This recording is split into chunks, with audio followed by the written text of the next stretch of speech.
最近我收到一個觀眾評論，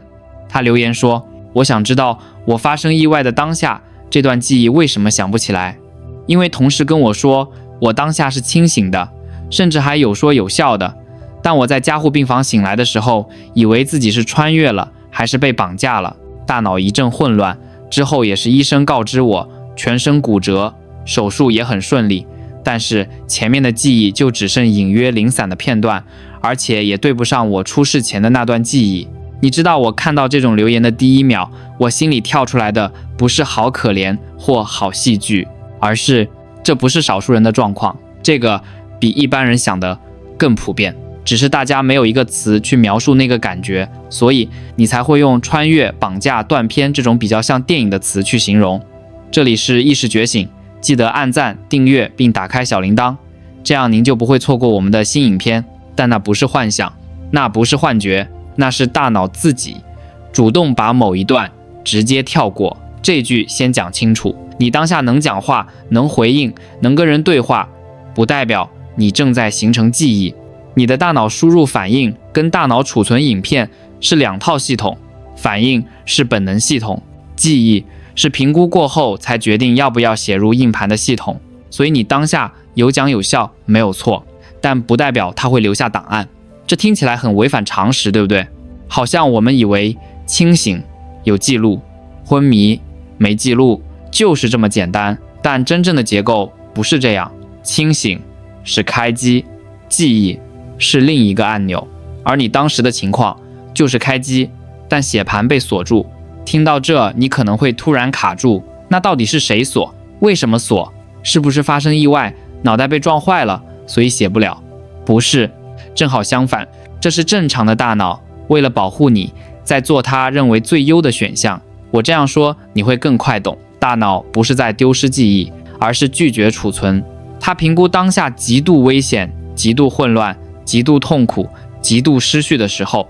他認為這段記錄對你沒有幫助，還會增加心理壓力，他就把記錄功能關掉，反射動作繼續跑，但記錄器關閉。你看，台灣人最喜歡一句話，先活下來，其他以後再說。這個邏輯，大腦也一樣，而且特別在這種瞬間，他做的決定比你清醒時還狠。他不是考慮情緒，他是直接執行，不存，跳過。不過重點來了，很多人聽完會誤以為，所以那段被吃掉是因為壓力大。不對，這個解釋太淺。真正的關鍵不是壓力，是另一個更隱蔽、你從來沒意識到的觸發點。而這個觸發點，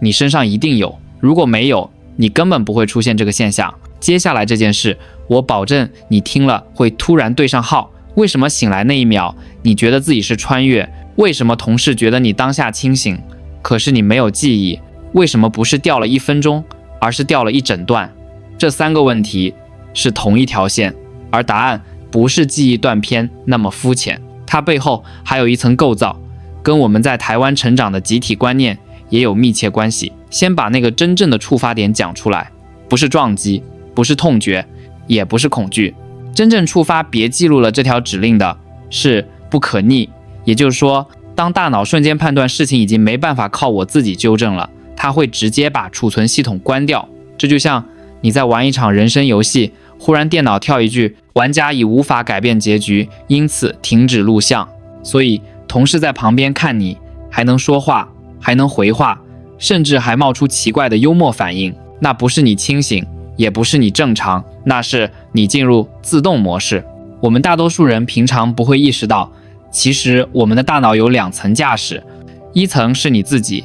另一層是自動駕駛。在車禍、墜落、劇烈撞擊、失血、缺氧這種危險瞬間，真正接手的不是思考中的你，是防禦模式下的你。而防禦模式的最核心指令不是理解，是生存。記憶這種東西在那個瞬間是次要的。我知道你可能會覺得有點震撼，因為這一刻你會意識到，原來大腦不是為了誠實，是為了保命。你當下那些說有笑的反應，很可能是身體在自動調情緒，讓旁邊的人不要被你嚇到，不要讓環境更失控。因為一旦旁邊的人也慌了，現場就更不可逆了。所以這種我好像很鎮定，我還講了話，我還笑了，這種橋段，不是你當時真的冷靜，而是系統自動幫你演一個看起來沒事的版本。換句話說，那不是你，那是身體在表演一個能夠維持現場秩序的角色。真正的你根本已經被拉到後台，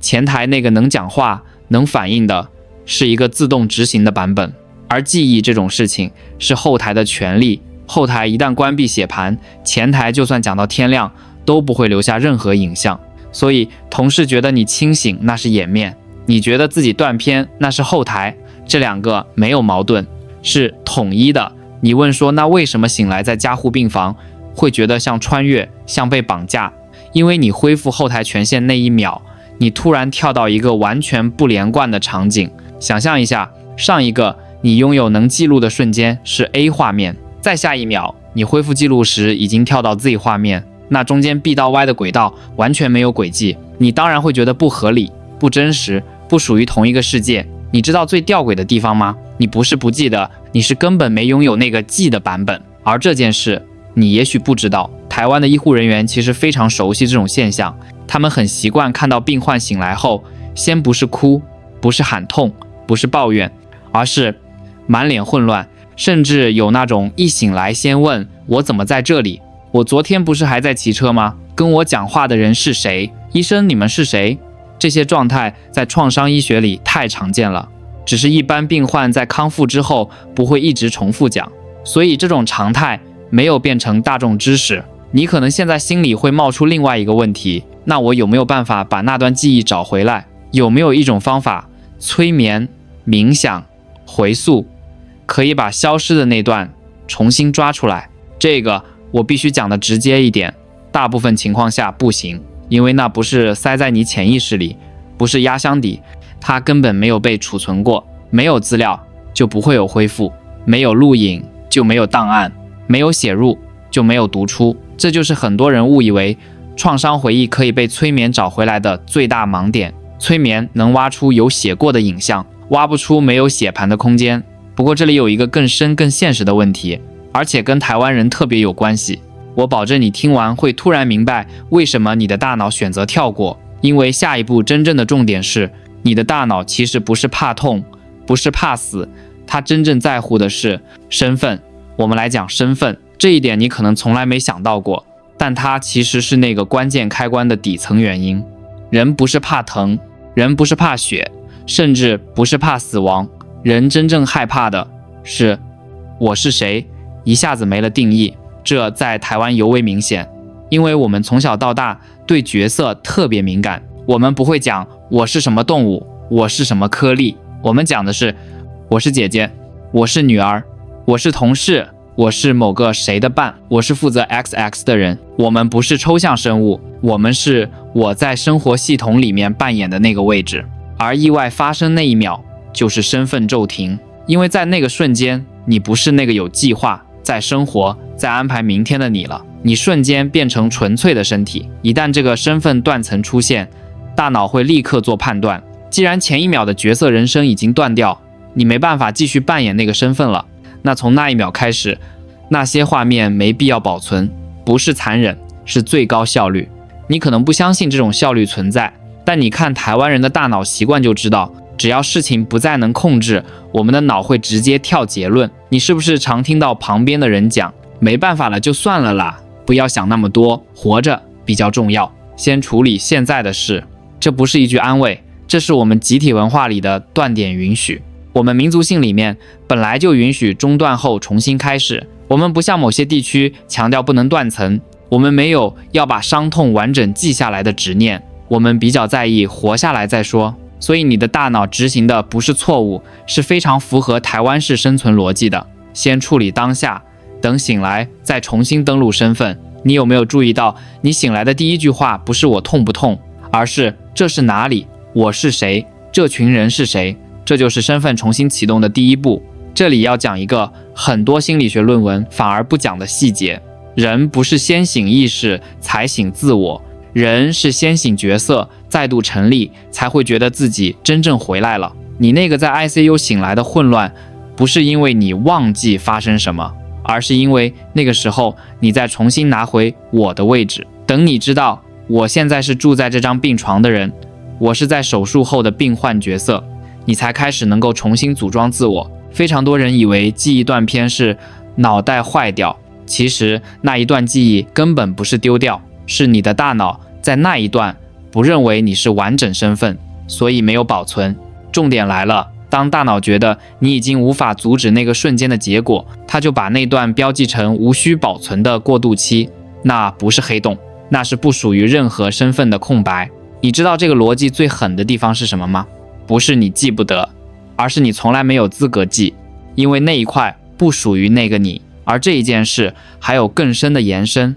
你以為這只發生在車禍、意外、墜落這種身體創傷嗎？ No， 它還發生在另一種極多人會遇到，但沒血、沒傷、沒人知道你正在崩塌的情境。你要不要聽？這會把為什麼你忘記意外瞬間直接帶到為什麼有些人被分手時那一段也斷片。你一定以為斷片只是外傷，但是它其實也會發生在情緒創傷，而且這種斷片在台灣其實比車禍更多，比如被突如其來的分手砸中，被一句完全沒預料的狠話擊穿，突然被抽掉存在意義的那一瞬間。那個瞬間，你有沒有過一種感覺，怎麼那一疊畫面回想起來變得模糊、跳格，像夢一樣？這不是因為你不想面對，這是因為你那個完整的那個你，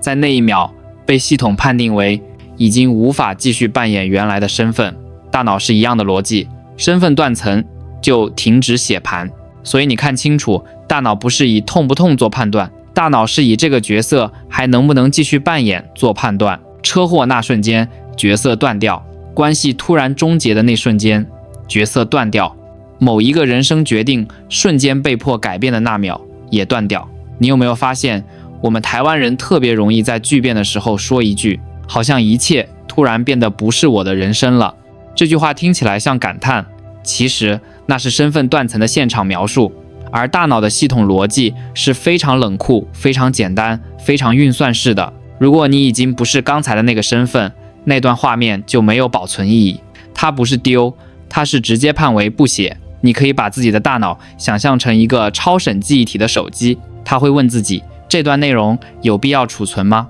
它對未來的我有解釋價值嗎？它能延續我的生活敘事嗎？如果答案是沒有，它就標示為無意義緩存，然後直接不存檔。所以你才會醒來覺得像穿越，不是你穿越，是你的生活敘事被中斷。你醒來那一秒並不是從當下延續，你醒來那一秒是進入一個新角色的第一次意識啟動，你像是登入另一個我，所以你才會覺得整個 ICU 的世界像不是你的。那不是幻覺，那是你第一次進入這個版本的你。一個你可能從沒想過的現實真相是，你不是一次活到底的，你是一直在不同版本的我之間切換。生活不是线性，生活是章節式的。車禍前你是上一個章節的你，車禍後你是下一個章節的你，中間那一段不是遺失，是未歸屬。這世界上最殘酷的斷層不是記不得，是大腦認為你已經不是上一秒的那個你，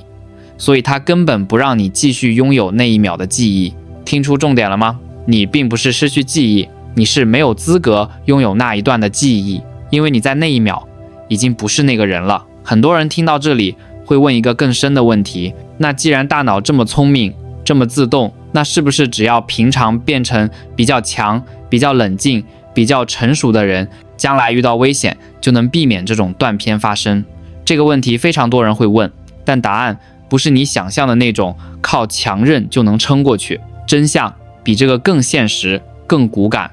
你準備好聽這個現實版了嗎？我直接講，不是越堅強越不會斷片，其實正好相反，越是平常扛住很多事，越是習慣我自己來，我不能倒，我得撐住的人，越容易在真正無法控制的那一下，直接被大腦切斷錄像權限。因為這個類型的人有一個很明顯的特徵，在平時他們根本不允許自己崩潰，所以當那個瞬間真的發生，身體真的進入不可逆，大腦瞬間知覺你無法靠意志把事情往回搬時，系統會下一個你本人平常從不肯承認的極端判斷，你這一秒不適合繼續當那個負責一切的你。於是他會把那個你暫時下線，把記憶暫停，把記錄停掉，然後等你醒來，他在把你重新丟回故事裡，但你已經在新章節了，你的人設、角色、身份都已經更新了，你知道嗎？這就是為什麼你醒來那一秒不是喊痛，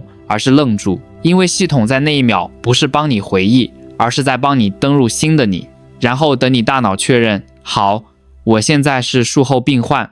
我現在在醫院，我現在角色合理了，它才重新讓你恢復記憶，形成權限。你知道最荒謬、最現實的地方是什麼？你以為你是失憶，但其實你是開新檔案，這不是 bug， 這是演算法，這是人類為了活下來演化出最高效的機制之一，不是為了溫柔，不是為了自尊，不是為了戲劇效果，而是為了繼續存在。所以回到你的問題，為什麼你當下那段記憶消失？答案不是你被撞傻，也不是你笨，也不是你腦袋壞掉，答案是你那個版本的你已經在那一秒結束了，新的你是在 ICU 睜開眼睛那一刻才出現的。你現在活的這個版本就是從那一秒起算的新生命進度條，懂了嗎？換句話說，你不是忘光，你是重生，而這一件事，你不是受害者，你是幸存者，你是完成章節轉換的人，你是能夠講這個故事的人。你現在的意識，現在的理解，現在這個坐在熒幕前把這段話讀進去的你，就是更新後的版本，而那個前一秒的你已經被世界蓋上詞條。到這裡為止。